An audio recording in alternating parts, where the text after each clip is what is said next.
Hello people, my name is Cripple11, and welcome to a little bit of a Garden Warfare 2 update video. So, Garden Warfare 2 just got a new update today, and pretty much what it is it added a new map, 2 new Backyard Battleground missions, or types of missions at least. I'm not sure if there's any more of them, but I know there's 2 new types of missions. And it also added a couple patches, bug fixes, and things along those lines, and just a couple really cool things. So, I'm here to talk about them. Alright, so the first thing that they've added into this new update is actually a new map, and this one's actually a Team Vanquish map, and by the name of Aqua Center. Now, at first I was thinking this new map that they're going to be adding, since they kept marking it as being a familiar map, I was expecting it to be a map from the Garden Warfare 2, but like I was expecting a different mode, maybe, perhaps like I was perhaps thinking of Gardens and Graveyards, but they went for Team Vanquish, and it's actually a map that a lot of people use for Team Vanquish. I've seen it more, rather than Team Vanquish, though, I've seen it more for, like, for Garden Ops, but this is the old map, rechanged to be this one, Aqua Center. This is Garden Center from Garden Warfare 1, and, honestly, seeing this map and how they changed it brings along a lot of things that I don't like that much about Garden Warfare 2. Now, what I personally don't like about this map is that it feels too much like it's trying to be new, and that's exactly what Garden Warfare 2 in general as a whole feels like. It feels like it's trying too hard to be new. Like, this one just, it took away all the nostalgia that we had here, and all the beautiful scenery, and replaced it with zombie-related things. And I think it would have been cooler if they just left it the way it was, or not left it the way it was, but maybe change it so that it was split in half to be zombies, half zombies, and then half plants. Or even just all plants, but in a new way.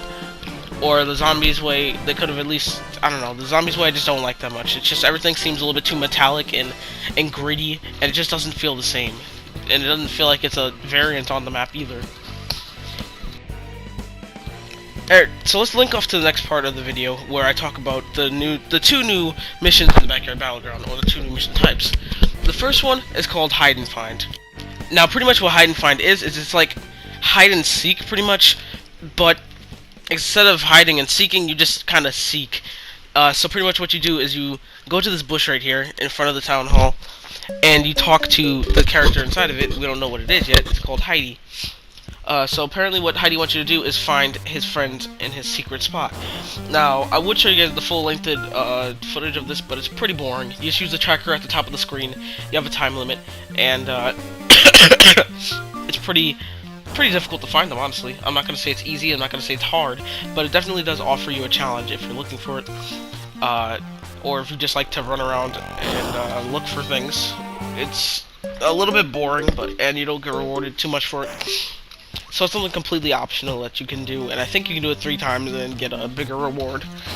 I'm not sure, I'll try it out in a little bit to see if that actually is how it works, but yeah, that's Hide and Find. I'll actually skip to the part where I actually find the character, and I'll show you what pretty much goes on. Alright, so this is the section of the video where I actually find the character with 1 second left, apparently. Well, 0 seconds left. I find the character, and I'm just rewarded with a small amount of gold. Nothing really too much, like, you know, it's a couple coins, nothing really special. But I think you can do it a couple more times and get more money off of it, because I think after 3 times, then the character stops requesting it to you. But, pretty much, the next game mode is, a really good one. It's actually kind of fun, but it's also kind of difficult. It's, a sort of a hunting mission, and I can't remember what the name is, but it'll be, on the screen right now.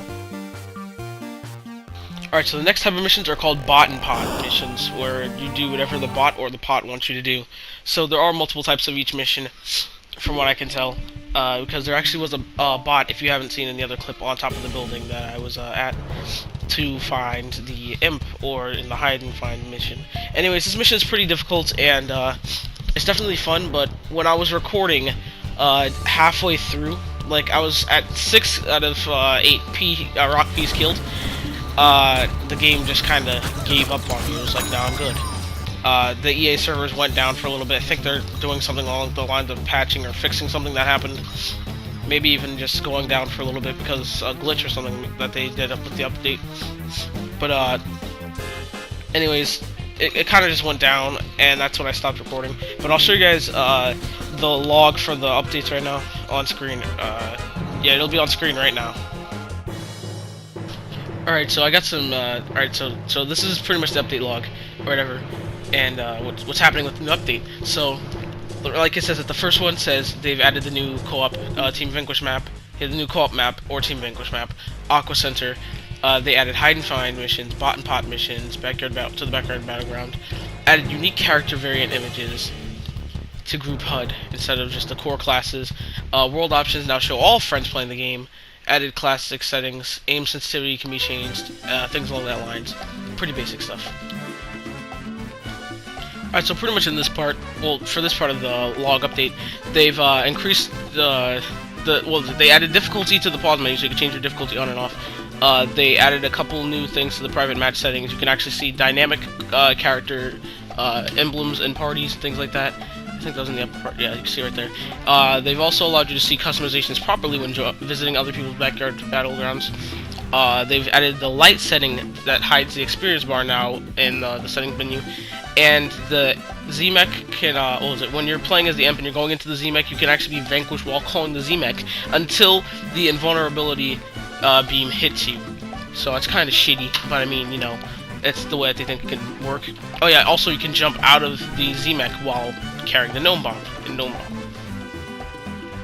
Alright, so pretty much this last part of the update talks about how Rose's Godify ability now has a fixed time limit rather than taking a certain amount of damage and then returning back to normal. Also, they're talking about character balancing tuning, which is the debuff on Rose again and stuff like that. And apparently numerous quality fixes to make the game look as sexy as possible. Alright, but that's the end of this little update video. I hope you guys enjoyed it. Leave a like down below if you did, and I'll definitely see you guys in the next video. Ciao.